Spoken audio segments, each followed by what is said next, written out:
It's Duffy's Tavern, the Friday night transcribed feature on NBC's All-Star Festival of Comedy, Music, Mystery, and Drama. Brought to you by Chesterfield, the cigarette that has for you mildness with no unpleasant aftertaste. The cigarette that brings you Bing Crosby and Bob Hope. By the makers of Anacin, for fast relief from pain of headache, neuritis, neuralgia. And by RCA Victor, world leader in radio, first in recorded music, first in television. And now here we go, friends, to Duffy's Tavern, with our guest Arthur Treacher, and starring Archie himself, Ed Gardner.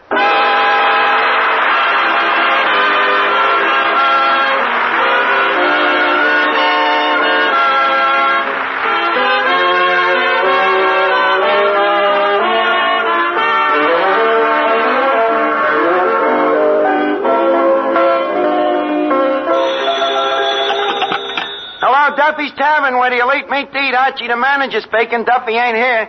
Hello, Duffy. What's the matter? You sound like you got distemper. You heard there was a big fight here last night? Duffy, it was nothing. All that happened was, you see, at 12 o'clock I went up to Swede Johansson, and I told him to go home. Well, you know, Johansson, he always gets cockeyed on one drink. Usually the 17th.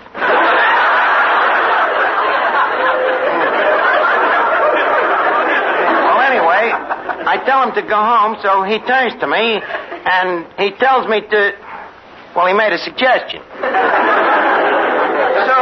I politely tell him that if he don't leave the premises, I'll have him ejaculated. So he says, oh, yeah? So I says, oh, yeah. So he says, oh, yeah? So I says, oh, yeah. So he says, you and who else? So I says, me and nobody else. You know, that Johansson don't scare me just because he has that wooden leg. Well, anyway, he unscrews his wooden leg, swings it at me, misses me, and hits Moriarty on the skull. So Moriarty, naturally thinking it was his wife who hits him, picks up a table and he belts her with it. Well, you know Mrs. Moriarty, she's the sensitive type, so she picks Moriarty up and flings him through the window. Well, while he's on his way through the window, Johansson swipes his drink. Now, Cleary, who was also grabbing for the drink, accuses Johansson of being a crook. See? And that's when the fight started. Well,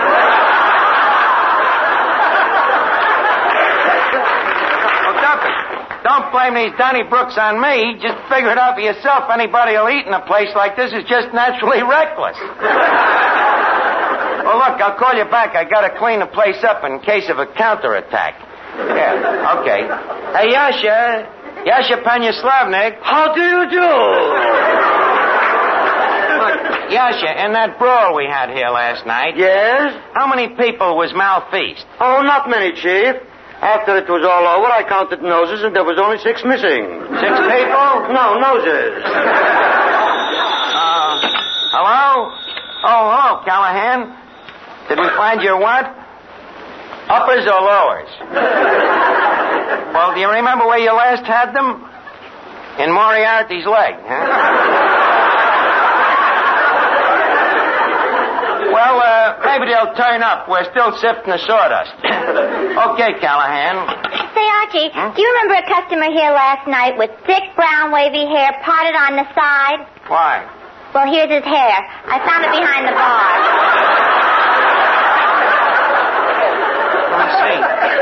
Hey, Miss Duffy, that's Schultz's toupee. How do you know it's Schultz's? I can tell by that streak of gray. You know, Schultz worries a lot. By the way, Chief, there's a letter here for you. A letter? Let's see. Oh, Ken. Looks like that battle last night had Grim Reaper concussions. What do you mean? This letter is from the bank that rents us this building. They're sending a man down here tonight, and I'm afraid they ain't going to give us a new lease for next year. Not going to give us a new lease for next year. Why don't you outsmart him, Arch? Outsmart him? Yeah. How, Finnegan? Use the old lease for another year. This is no time for idosities.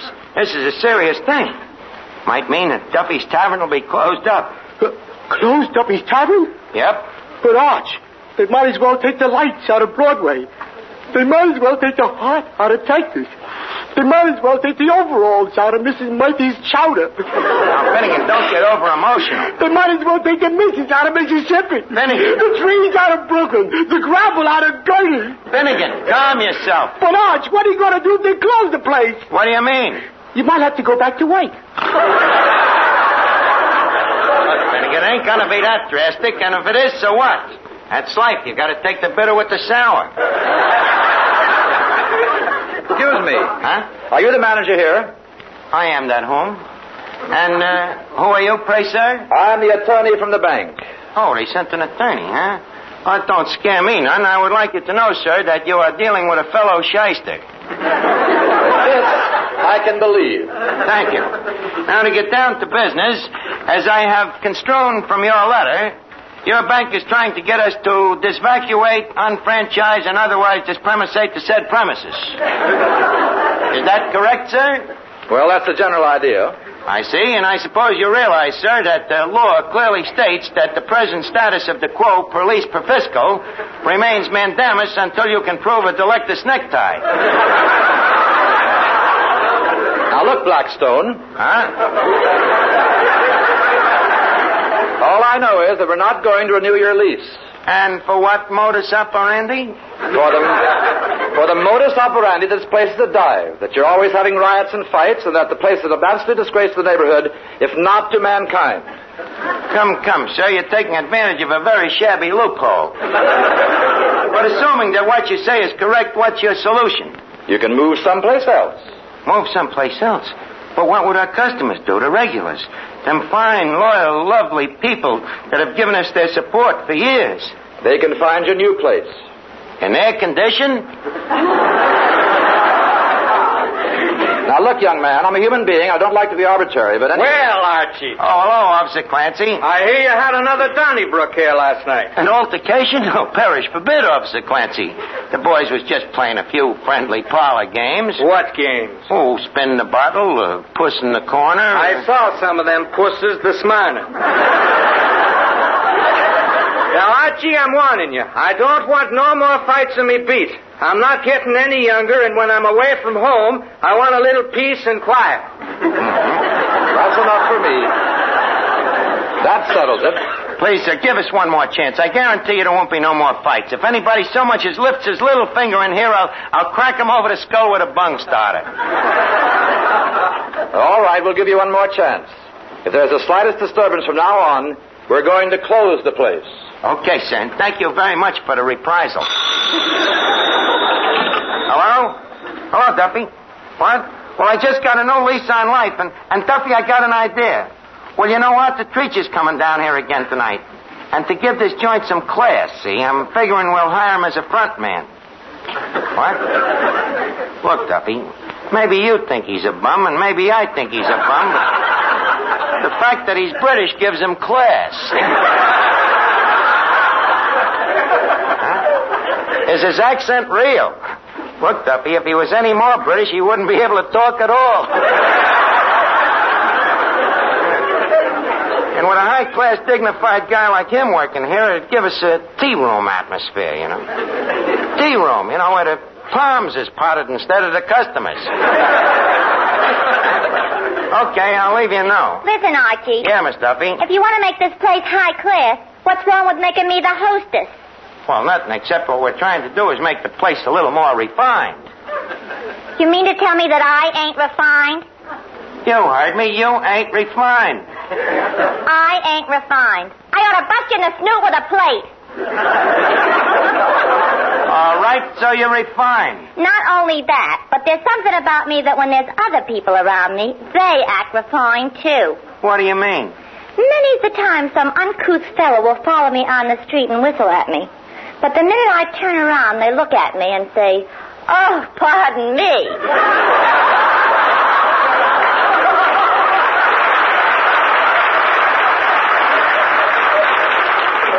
Miss Duffy, will you keep out of me business here with all this talk? Archie, I'm an American citizen, and Patrick Henry fought to give me freedom of speech.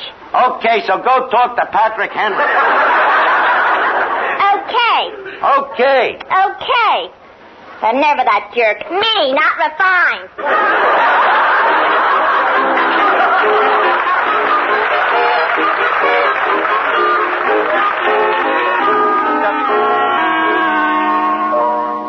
Before we continue with the high-class proceedings here at Duffy's Tavern, lend an ear to the well-known team of Crosby and Hope.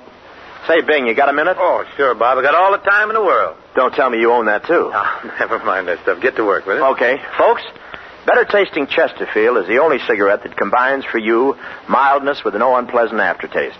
And you can prove that yourself. Just make our mildness test. Buy Chesterfields, then open them and enjoy that milder, mellow aroma. Now light one up, and you'll know Chesterfield's milder because it smokes milder. And Chesterfield leaves no unpleasant aftertaste. That fact has been confirmed by the country's first and only cigarette taste panel. Yes, mildness and no unpleasant aftertaste are what you and I and every smoker wants. Hurry up, Dad. Here comes the music. Chesterfield, Chesterfield always takes first place. That mild tobacco never leaves an aftertaste. So open a pack, give 'em a smell, then you'll smoke 'em.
Yasha, what are you laughing at? Such a funny joke a customer's just telling me. What's the joke? This will kill cockrum. What's the joke? You want to know? Yes, I want to know. Shall I tell her? Yasha, tell me, what's the joke? Well, one day a man goes into a butcher shop and asks for a job. So the butcher says, you want a job? So the man says, well, how much do you pay? So the butcher says, $3 a week. So the man says, I'll take it. So the butcher says, can you dress a chicken? So the man says, dress a chicken on $3 a week?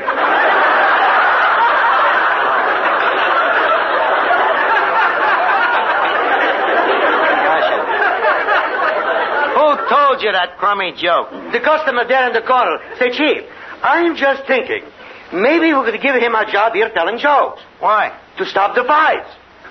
You think telling jokes like that would stop fights?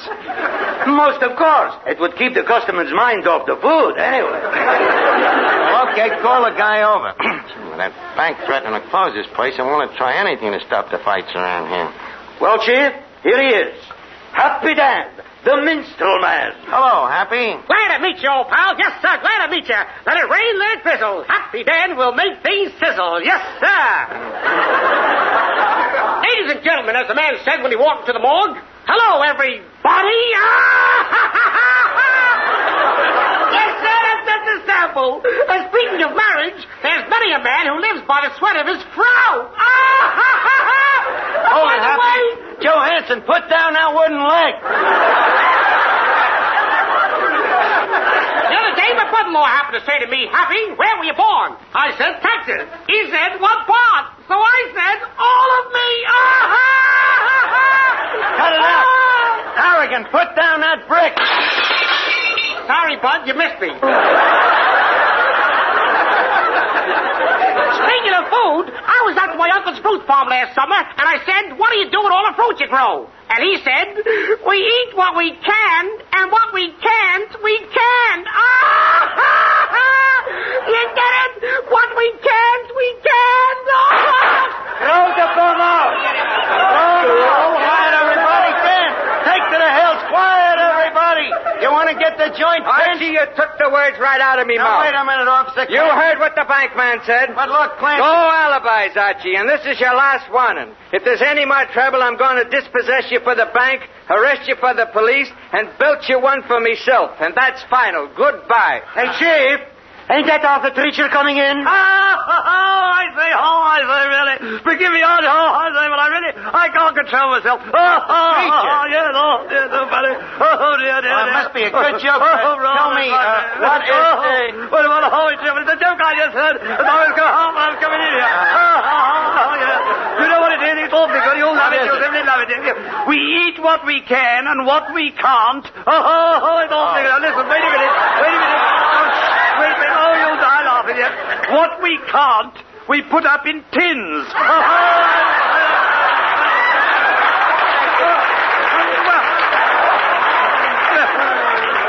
So you like that joke, too, yes, huh? Archie, yes. I find your American humor simply riotous. Well, anyway, I'm glad to see you again. You know, you was just here last week, and it ain't often that a guest repeats on us so soon. Yes, I suppose it does seem rather odd revisiting a filthy hole like this. But you see, I am a criminal. A criminal? Yes, I am a criminal returning to the scene of the grime. You see, crime, grime. Get it? Oh, it's awfully good. I got it, but it's too hot to handle. Look, Treacher, no intent's offended, but I think I like you better when you sneer. Well, that's jolly decent of you, old man. One might say that I built my sneer into a career. I say that's awfully good. One might, but leave us let one not, huh? Now, I'm glad you came down, Arthur, though. You see, I've got a proposition for you. Just a second, old boy. Isn't that Mr. Duffy over there? Duffy, where? Oh, no, of course not. It's the moose head. What made you think it was Duffy? Well, it was such a stupid-looking moose. I see your point, but confidentially, Duffy ain't got no antlers. Now, like I was saying... Mr. Treacher, would you please decide an argument between Archie and me? Now, you see, the question is... Miss Duffy, please. You keep your big fat yap out of this. The question is, am I or ain't I refined? Well, old girl, it's hard to say. I haven't had that question put to me since the Duchess of Kent slapped me over the head with a wet salmon. Mr. Treacher, are you inferring that I am or I ain't refined? He's inferring that you're a wet salmon. Now start swimming upstream and get out of here. Now look, Arthur, what I started to say was we want to class up this joint, and I figured with a dignified stuffed shirt like you, acting as a front man... Now, just a second, old boy. You want me to be the Boniface of this costermonger's caravanserai?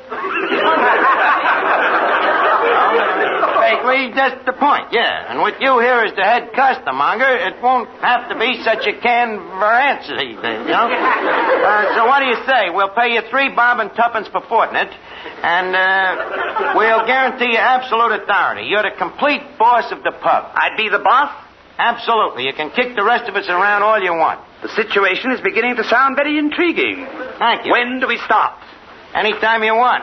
Very well. Turn around.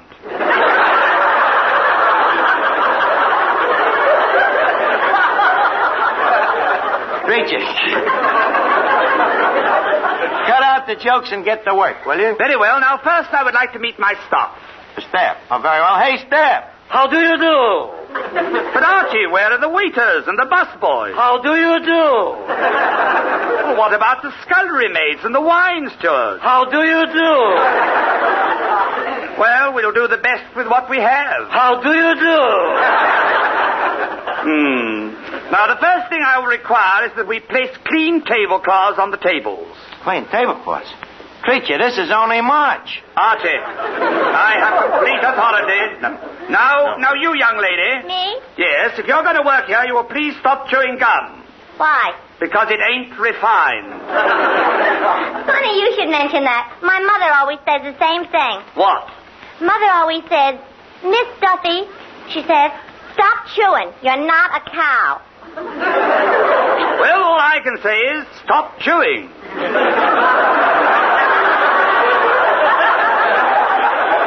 Archie? Yeah? Get a pail and mop. A pail and a mop? Yes, and scrub the floor. Me scrub the floor? Holy cat, I'm afraid I've created a frankenfurter. But Arthur, it shall be done. Can you, Slavnik? Yes? Get a broom and sweep those cobwebs off the ceiling. Sweep the covers off the ceiling? Yes. Who goes near the ceiling?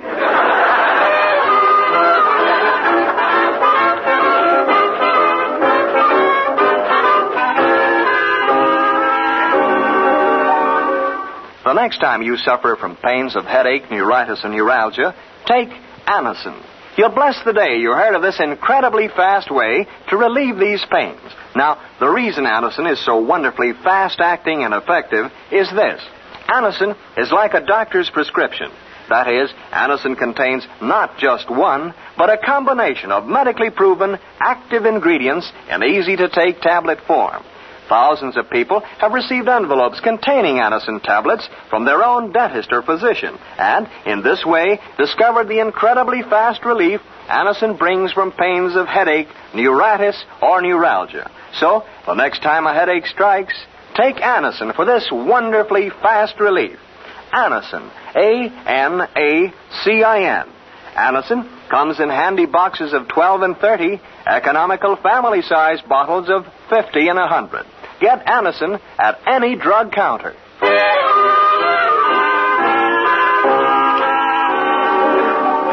That Treacher, the way he's kicking us around, we'd be better off if the bank dispossessed us. Attention, everyone. Yes, Treacher. The Duffy's Tavern improvement class will now come to order. Class? You mean we're going back to school? Precisely. I am the teacher, and you are the pupils. Now, I notice that the spelling on the menus is atrocious. Archie, how do you spell filet mignon? Simple, F-I-L-L-Y. F-I-L-L-Y, that's a horse. At Duffy's Tavern, you take what you can get. Next question, please. How do you spell hors d'oeuvre? What's that? Hors d'oeuvre. Arch, I think that's them horses' duvers. Oh, that's the same thing. F-I-L-L-Y.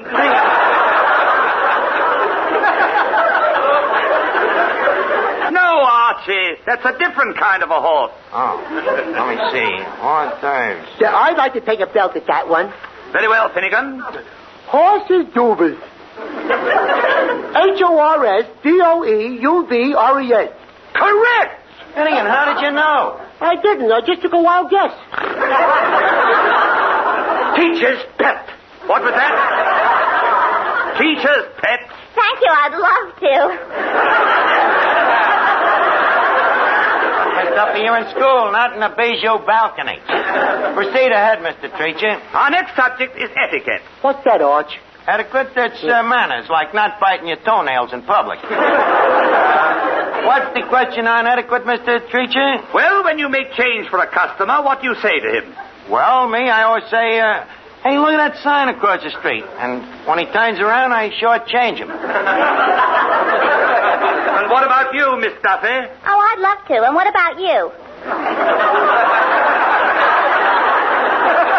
I'm asking a question.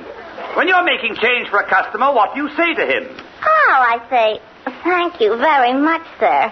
Why don't you call again real soon? Miss Duffy, we are making change, not the customer. Now, Yasha, Tanya Slovnik. How do you do? When a customer gives you a tip, what is your response? When a customer gives me a tip, I am bowing my head and saying, new here, ain't you? Just a second now, Treacher. You're supposed to be the front man here. Now, leave us ask you a question.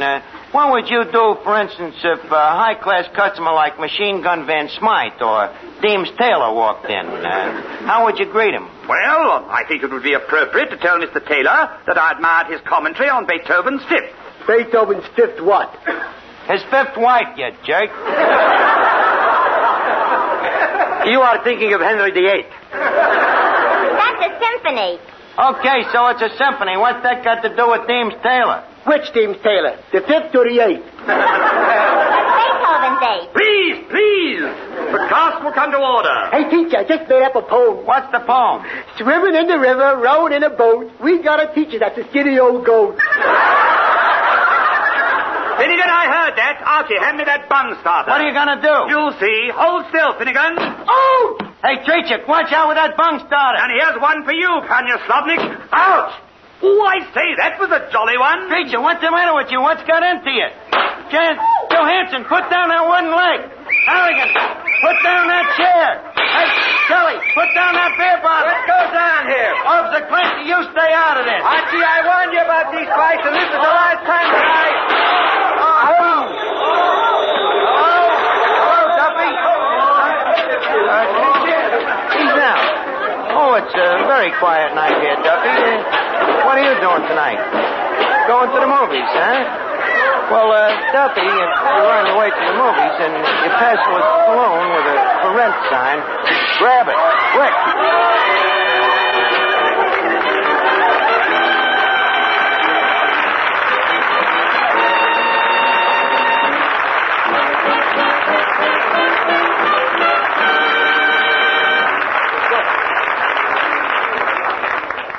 Here's a word from RCA Victor.